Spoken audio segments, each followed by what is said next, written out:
Hey everybody, this is Kathleen Moss, and you're listening to A Breast Cancer Diary. My guest today is Marina Blackford, a fellow YouTuber who is mainly working with women recovering from breast cancer. Her website is marinablackford.com, and she lives in Gilbert, Arizona. She is a former dental hygienist, and now she is working mainly as a holistic cancer coach and life coach. Marina and I are just getting familiar with each other, but I think she and I have both seen each other's YouTube videos quite a bit.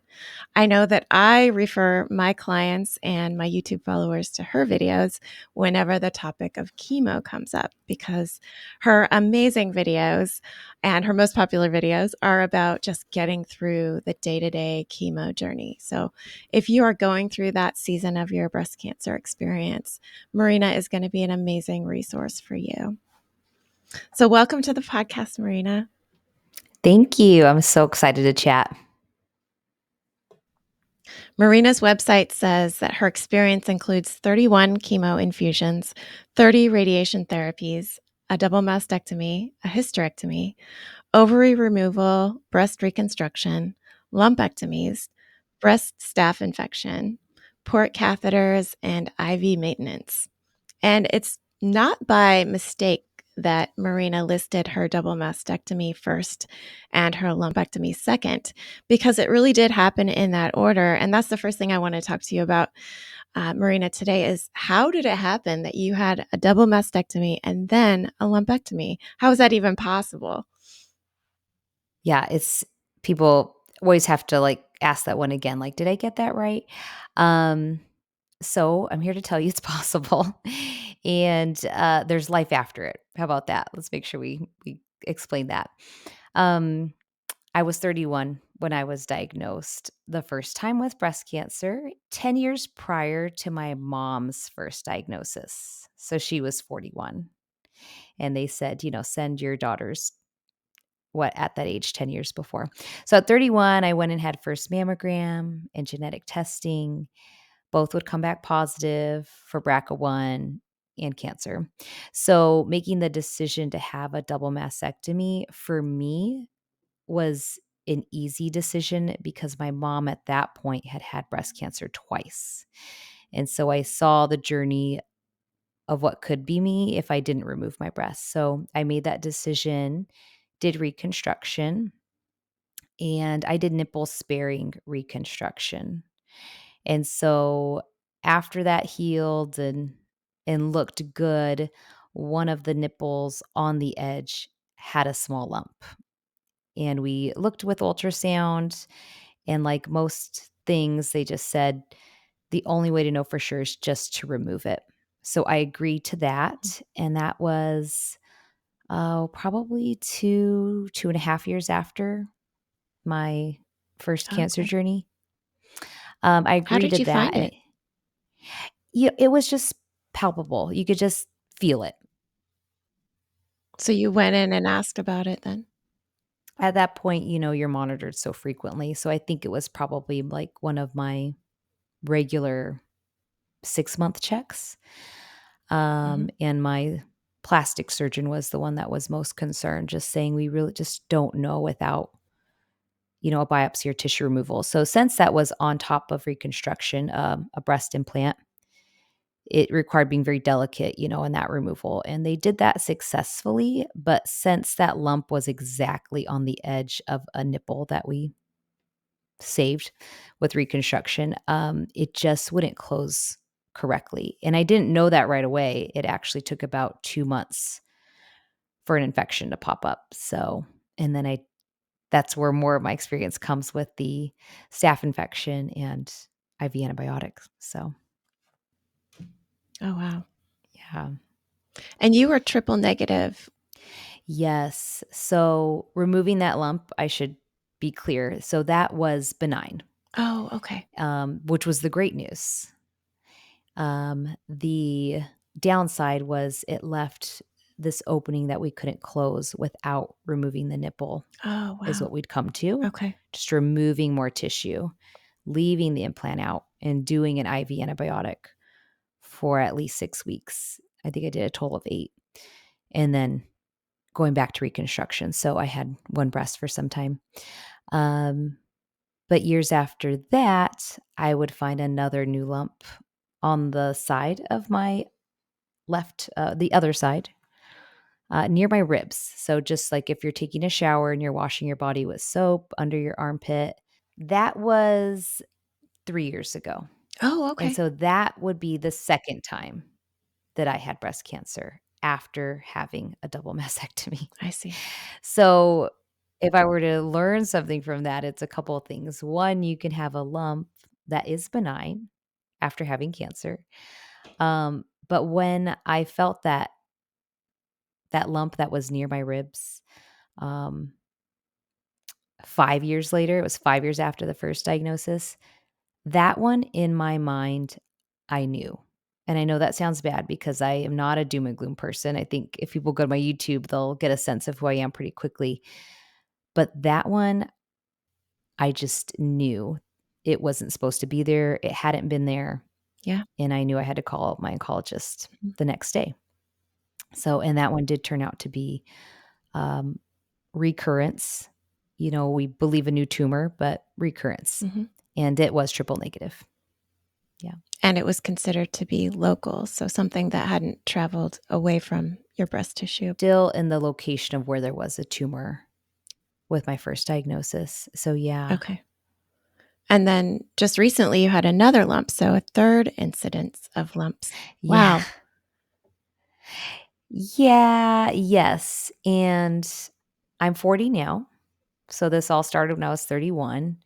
And I think what I've learned from this is how important it is to be in tune with your body Mhm. and then to take action if you're in this world of being at risk, right? I'm at high risk being BRCA1, having a genetic mutation on the breast cancer gene. But I felt a small lump above my armpit on the right side. So that was just concerning because it was near where there could be some breast tissue. So I just did the same thing I did before. I made a call. I went in and got an ultrasound, and I had a good reading with a trusted radiologist that knows my whole history. Mm. And it's not something that we are needing to do anything with right now. It was diagnosed a lipoma, and that's where I stand with that. Tell me what a lipoma is if you can, or what your understanding is of what a lipoma is. So a lipoma in this case is a small, kind of fatty growth with no blood flow to it, no cyst to it. It's just looks like fat tissue under the imaging. Mhm. Did the doctors tell you why it had started, where it came from, what stimulated it? The impression I kind of get from it is that it's probably not uncommon is what I would say. Um, but no reasoning as to why, really. And I'm okay with that because now I'm aware of it, and now I know if there's changes to it Mhm. that I can return. Yeah. What was the difference in terms of the palpable feeling of your second lump, the one that was cancerous, and the third, or the first even for that matter? How did they feel differently? Yeah, the first time I had cancer, I was going in just as protocol, like this is the age I'm supposed to go in and start this process. But prior to that, about 3 months before that, I was starting to feel an ache, a little twinge of pain in my breast every day. Mm, Not all day, just this little twinge of pain. I don't know how to describe it. It wasn't going away, and over time, it got to the point where if I hug somebody and you push hard on that breast, I felt pain. So, they'll say you can't feel cancer, but I had very dense breast tissue mm, and a fast-growing tumor. It was considered a grade 3, so not a stage, we're talking about a grade, which is how fast a tumor grows. mhm, And learning that, I can tell you that I felt my tumor growing. And so there was something there that was alerting me that I needed to get a mammogram done. And not until I was diagnosed could I then feel a lump. I couldn't feel it prior to the mammogram, really, not not anything. But the second time, I didn't feel pain. It was not in dense breast tissue since that had all been removed. It was just a lump near my ribs to to the side of a breast implant. So that those were the 2 differences. And the lump that was after, that was cancer, was that really hard? Was it Mhm. different feeling? Both to me were hard Okay. and smooth, not bumpy really. Um, they were hard. Mhm. Yeah. And then, of course, the Mhm. lipoma was probably soft, I'm guessing.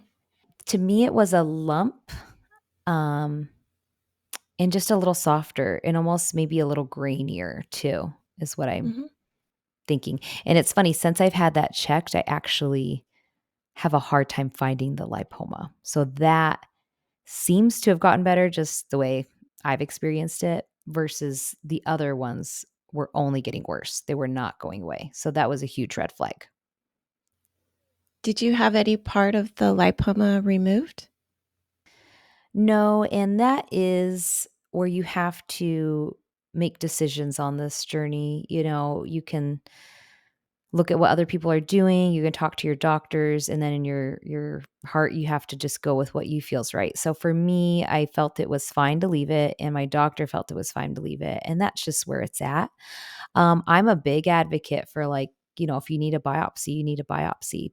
But learning a little bit more about being a holistic cancer coach and what that's about, looking at diet, lifestyle, detox, stressors. It takes the body a long time to form cancer cells that are going to turn into a tumor. So we have a bigger influence on our body than we realize. It's just being aware of that. So I'm leaving this because I feel like poking it and doing a biopsy is not going to serve me right now. Mhm. I don't want to actually irritate something that I feel peace with leaving at this point. Well, speaking of lifestyle, shifting into that subject a little bit, it sounds like your whole story, even before cancer, and your identity as one of an athlete and a runner. And I understand that you're now getting ready to run a marathon with the Young Survival Coalition. Um, I wanted to ask you how this is different running a marathon as a runner within the breast cancer community and with a very distinct part of the breast cancer community that is needing that support after breast cancer, the young breast cancer community. How is that different than your experience of training and running a marathon prior to breast cancer? Oh, that's great. Well, thank you for mentioning it. I have a huge smile on my face. So it was just a dream come true. Most people think marathon runners are crazy, and we probably are, just to clarify. Um, but that was a big part of my story was that I I had tried for 3 years to qualify for the Boston Marathon, and the 3rd time I qualified, and that was 1 week before being diagnosed with breast cancer Oh, wow. at 31, and so it just shifted my whole life. I felt like I was on top of the world, and then a week later, you're having a biopsy where they're calling you and telling you have cancer. So, through that, they said, "You're gonna lose your hair, you're gonna lose your breasts because of the treatment, because of being BRCA." And that was devastating, and it brought tears, but I said, "But can I still run the Boston Marathon?" Which Mhm. was 1 year from being diagnosed, and nobody knew the answer to that except me, and it was my guiding light through everything. It was the hope I needed. It was it just defined my whole path. So, I was able to get through 6 months of chemo, a double mastectomy, reconstruction, and then I had 4 short months to train Oh, to wow. get to Boston. So when I ran Boston as a breast cancer survivor, it was a dream come true. It was one of the greatest days of my life. My husband that I was dating at the time was there, and it was phenomenal. I wore a survivor shirt, and on the back it said, it mentioned being a survivor in Boston Strong, and I just had so much support through that whole race. It's one of the best races. Mhm. So completing that, I knew I didn't wanna run a lot of marathons because it's just a lot of work, um, but my husband and I made this pact to get me to New York City because it's one of the majors, and I thought, "How awesome would it be to run through all 5 boroughs?" Hmm.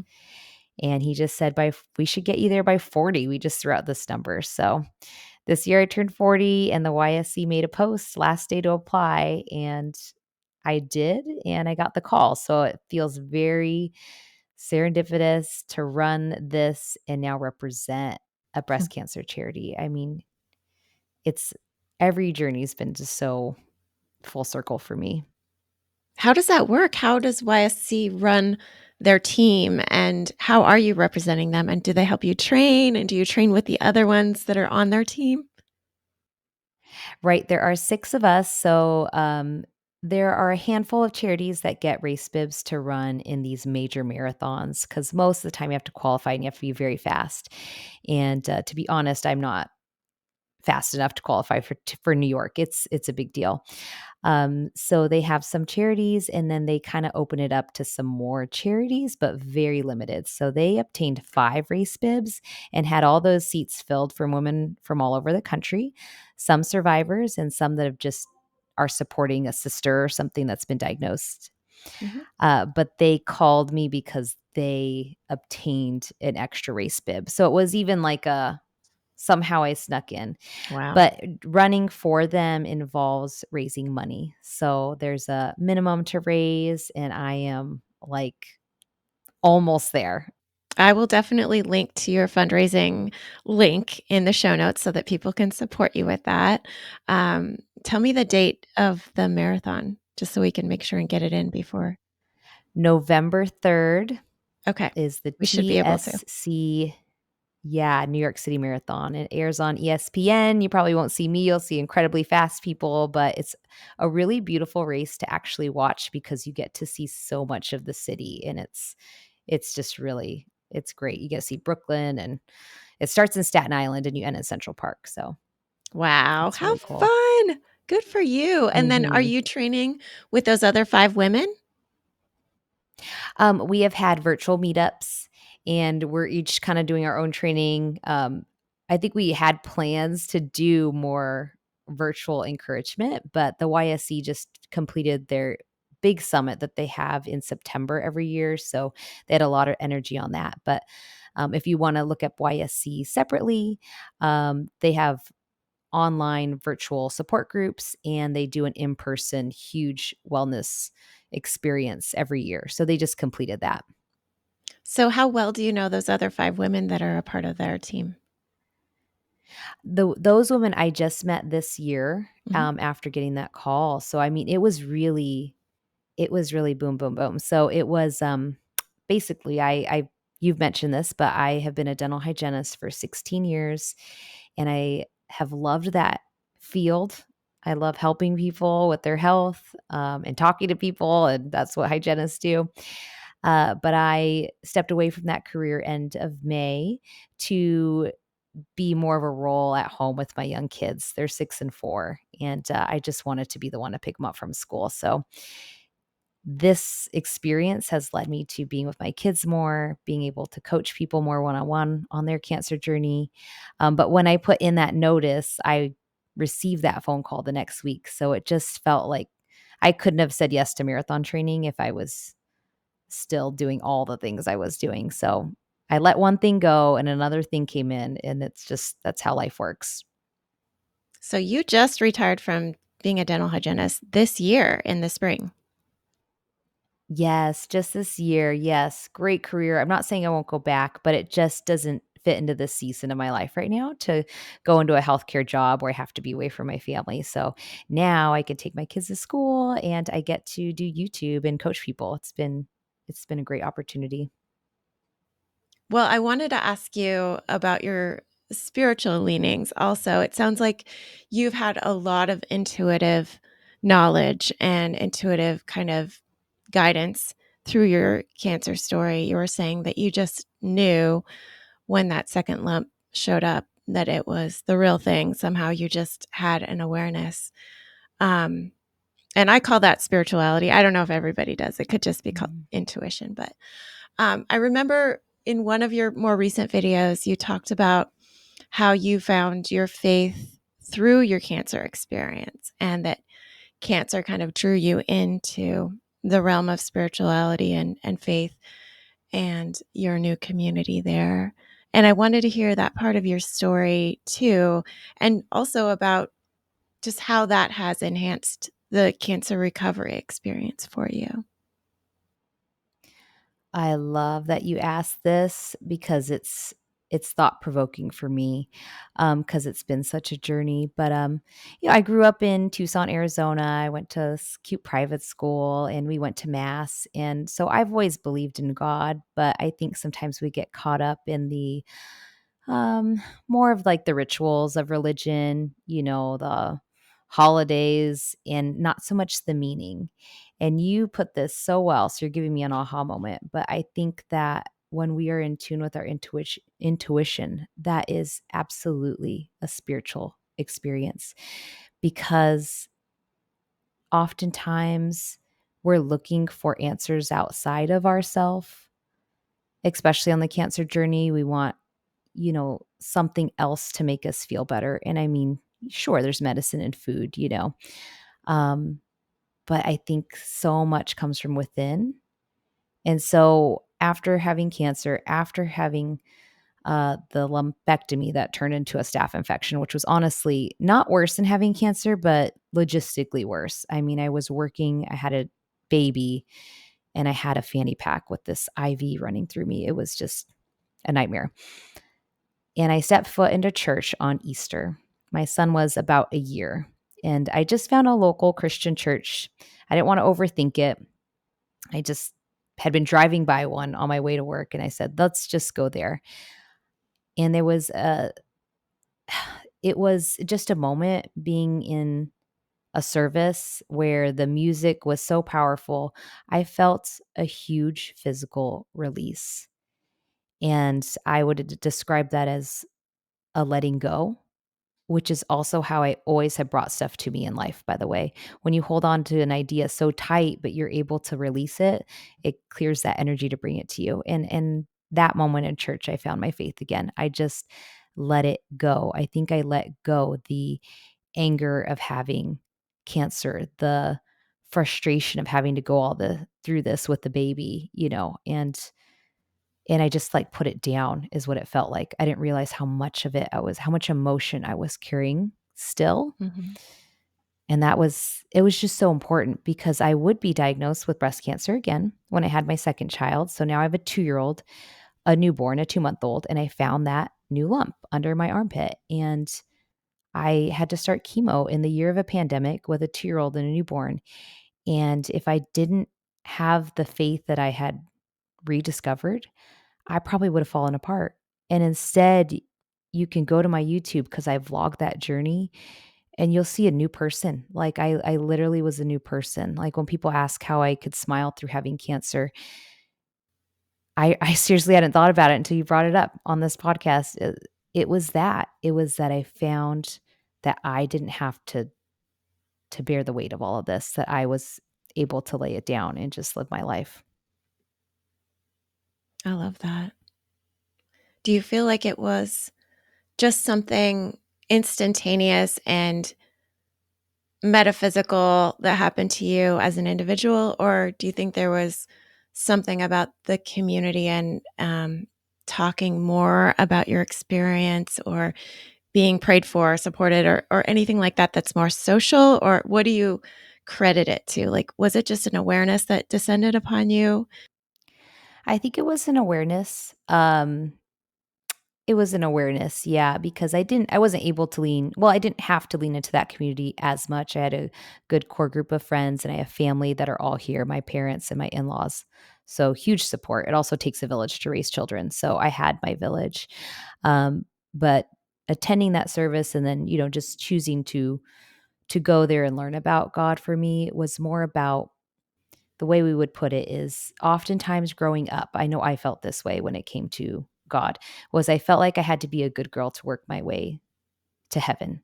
Mhm. And the way I'll just speak to what I know. The way this described it to me, this feeling was that I was perfectly fine just the way I was with my flaws, with my mistakes.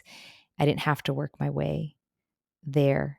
It just like God met me where I was. And when I shifted my thinking to that, it was just it played a huge role in who I am, I guess.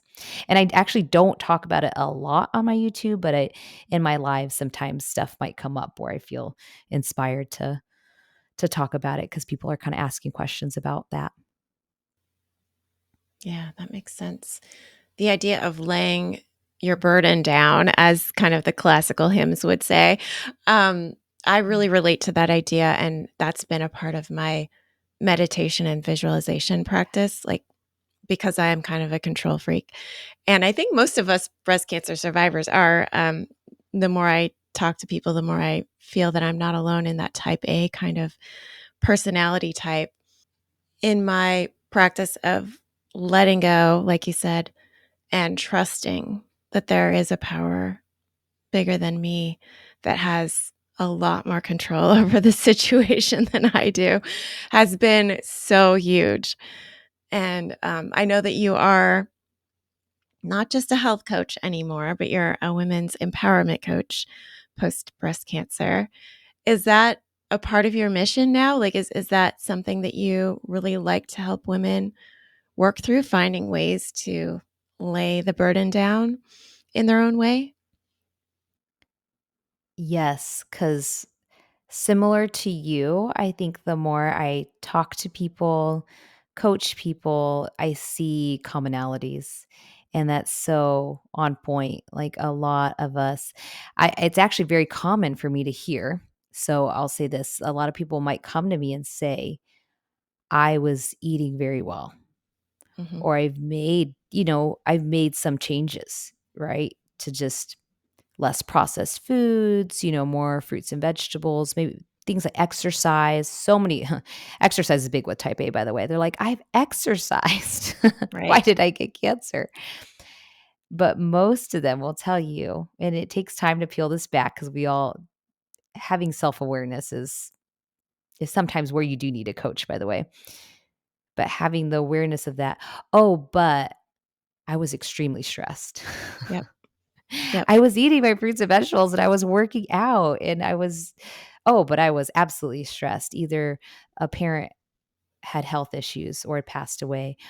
or they're just burnout at work, or just there's poor relationships in the family, with not getting along with siblings. I mean, there's just so much of that common thread. So that's where I think empowerment is important in the title of what I do. When people come to me, I can help them with their symptoms through treatment. I can help them with their symptoms after. But for most people, I'm working on their life. Like Mhm. what is really the root of you finding peace? And we Yeah. work from there. Yeah.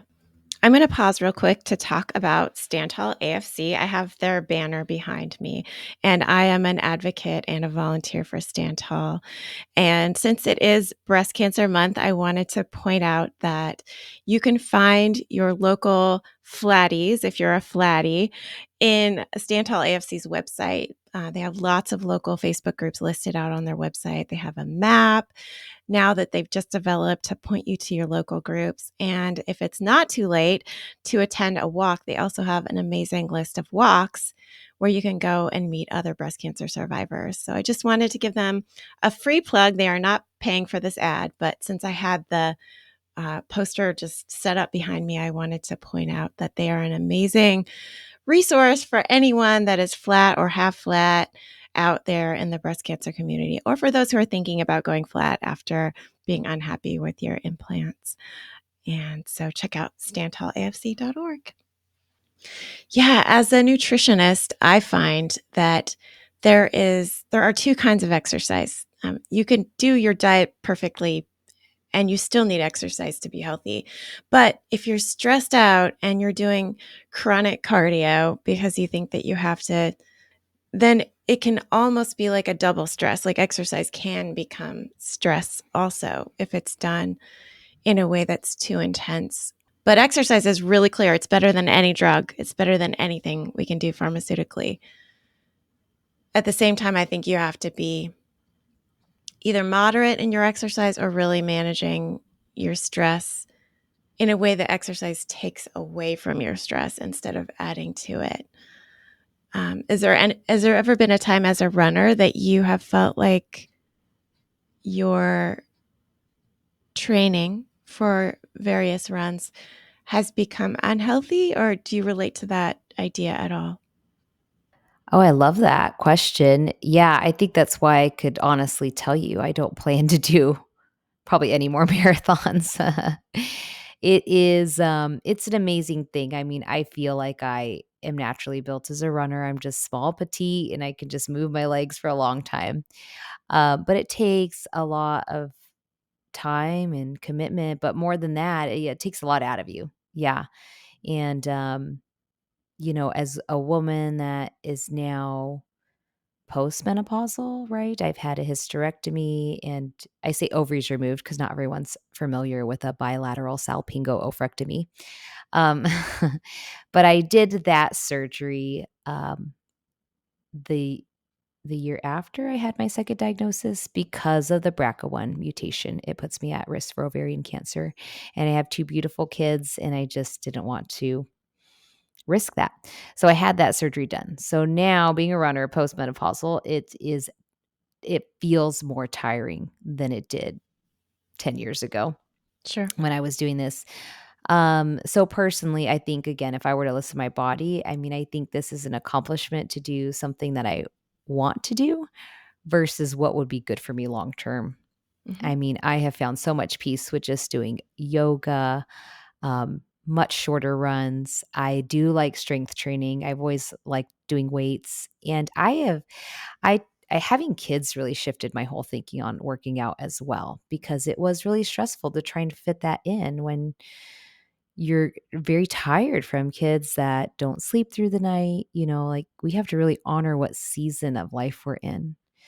And so that's when I found just doing 15-minute hit workouts or 20 minutes at home on a yoga mat was just better than trying to rush off to the gym for 45 minutes to an hour. So, yeah, I think it's really important to tailor it to where you are at and how you feel. Absolutely. Yeah, I so relate to that. You mentioned that you had two kids after your first bout with cancer, and your most of your videos, I think, about chemo are from that first bout of cancer, right? Yeah, most of my videos are actually, after my second bout. The second one. Okay. Yes, So, yes. did Yep. you had chemo the first time around though with your double mastectomy?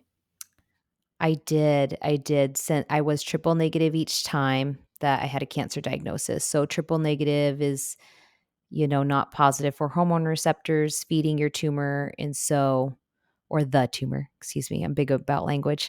Um, so chemo is almost always recommended with triple negative, and that's good and bad. The good is that chemo works very well. The bad is that it's a really tough regimen. So, But you yeah. maintained your fertility through that. Um, so the chemo did not affect your ability to have kids. That's good news. It was great news. That being said, doing chemo that first time, I did 4 ANC, Adriamycin cytoxin, known as the Red Devil, and 12 Taxol or paclitaxel.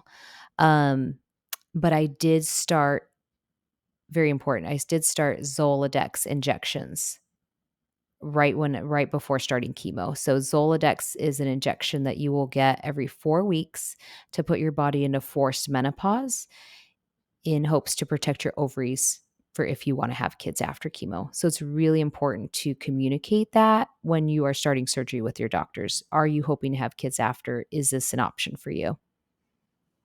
So are you now a fan of Zoladex? Yes, I am definitely a fan because I was able to have kids. Think I was pregnant a year and a half after finishing chemo with my son. And so I was able to have both kids with with no problems, and I'm so thankful for that. I mean, I kinda just tell everybody, I'm like, "I'd have been through enough, so if that part of my life could have been easy, that's thank God." Were there any side effects that you were aware of taking the Zoladex? Yes, there were side effects, and I say it like that because I say this openly. So there was, like, a but to Zoladex, right? Mentally, I did not like Zoladex. I didn't like it in regards to they'll say it's an injection, which makes you think of a flu shot. It's a large, needle that inserts a small pellet into fatty tissue in your body, usually your stomach, and it's uncomfortable, and so you have to stand strong in your faith of why you're doing this, whether it's chemo, whether it's Zoladex. So it was very uncomfortable. And being into forced menopause was just an added thing during chemo to be dealing with, like hot flashes and weight gain. And it was still all worth it. It was all worth it. So So great to hear someone who has already decided to be so open about their story, talking about these things. I know that so many women are grateful for little morsels like that. Just hearing your perspective. I don't know if you have a video on your Zoladex experience, but I'm sure a lot of young survivors are interested, or pre survivors are interested in that story. So if you don't have one, make a video and tell that story because that one is so needed. I do have at least one that's titled just for that, pregnant after chemo, and I talk about it. Good. We'll point people to that in the show notes too. Well, Marina, I just want to say thank you so much for opening your whole life post cancer to the world on YouTube. That is such a vulnerable thing. I know because I do it too, but in a very different way and in different topics that may not be quite as painful to talk about. So just want to give you all the credit for doing that. I know that so many women are grateful for that. Can you tell us before we go, what is your ideal client? What is the woman that would benefit most from coming to see you as a coach? The ideal client is who I probably was or something similar, but I say it's the busy woman that is diagnosed with breast cancer. You don't have time for this. You weren't planning this. This was not in your planner. That's the woman that I speak to. And that could look like a mom. It could look like somebody that's active. It could look like the career driven woman. But that's typically who I work with because I think those are the women that can benefit from where I was and how I found peace through my journey. And so that's my ideal client. All right. Well, I'm going to send some of those your way, I'm pretty sure, through the podcast and the YouTube version of this recording. So thank you for making yourself available today. Tell us where we can find you on YouTube and Instagram. Yes, I would love for people to find me on YouTube and you'll search my name, Marina Blackford.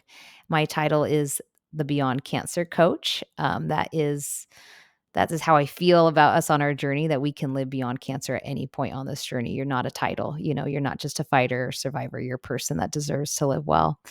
You can also go to my website, marinablackford.com, and you can book to talk to me there, or you can shoot me an email from there as well. Great. And Instagram, because we want to see your marathon pictures. Yes.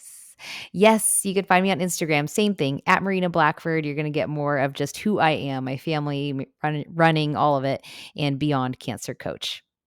Okay. I'm going to be posting your marathon pictures on my Instagram at a breast cancer diary too. So I'm so excited to see how that goes. And congratulations on that wonderful opportunity. Thank you. It's a dream come true. So you'll be seeing lots of photos. All right. Thanks, Marina. We'll talk again soon. Thank you so much.